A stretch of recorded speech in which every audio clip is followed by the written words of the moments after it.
আমার ধারণা এর পেছনেও পিসি ভাইপোর কোনো ছায়াযুদ্ধের কোনো অংশ রয়েছে কিনা আমার পক্ষে বলা কঠিন। শুধু এইটুকু বলতে পারি যে ২১ আর ২৪-এ যে ভোটার তালিকায় নির্বাচন অনুষ্ঠিত হয়েছিল, যে নির্বাচনে তৃণমূল কংগ্রেস জিতে এসেছিল, সেই নির্বাচনের ভোটার তালিকা নিয়ে তৃণমূলের মাথা ব্যথার কারণটা কি? ভুতুরে ভোটার যদি কেউ তৈরি করে থাকে সেটা এই তৃণমূল কংগ্রেস করেছে। আমরা আজকে এই পুরো বিষয়টা নিয়ে জলঘোলা করার পেছনে দুটো কারণ হতে পারে। এক, গুলশন কলোনির অনুপ্রবেশকারী রোহিঙ্গাদেরকে ভোটার তালিকায় নাম ঢোকানো। দুই, যারা তৃণমূল কংগ্রেসের বিরোধিতা করছে তাদের নাম কাটানোর জন্য ডিস্ট্রিক্ট রিটার্নিং অফিসারের উপরে চাপ সৃষ্টি করা। ভূতের সর্দারের বিরুদ্ধে অভিযোগ করছে।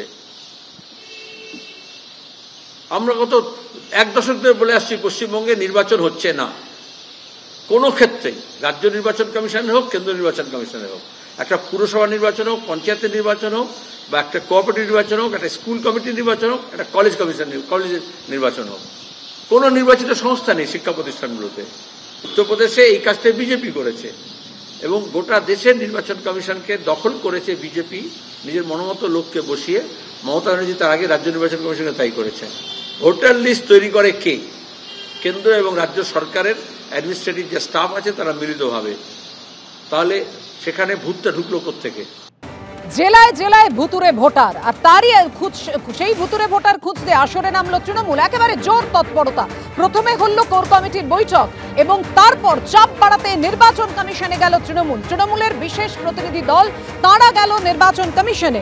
15ই মার্চ আলাদা বৈঠক করবেন তৃণমূলের সর্বভারতীয় সাধারণ সম্পাদক। কেননা কোর কমিটির যে প্রথম বৈঠক ছিল সেই বৈঠকে ছিলেন না অভিষেক বন্দ্যোপাধ্যায়।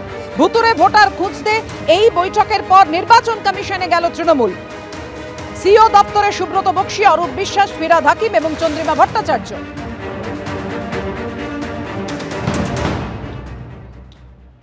এই ডিমান্ড নিয়েই আমরা গিয়েছিলাম যে ইউনিক আইডেন্টিটি নাম্বার, এটা যদি ভারতবর্ষের প্রত্যেক নাগরিকের থাকে এবং সেটাই আইন যা আছে সেই আইন কিন্তু সেটাই বলে, সে যদি ইউনিক নাম্বারটা দিয়ে দেয় তাহলে তো এই কোনো অসুবিধার কোনো জায়গা থাকে না। কিন্তু আমরা দেখছি যে আইন বহির্ভূতভাবে প্রত্যেক স্টেটের জন্য নতুন করে একটা অ্যালফাবেটিক্যাল কতগুলো অ্যালফা ঠিক করে দেওয়া হয়েছে। যেমন কোনো জায়গার মানে বিধানসভার জন্য একটা বিধানসভার জন্য XYZ, রাজ্যের জন্য আরেক রকমের।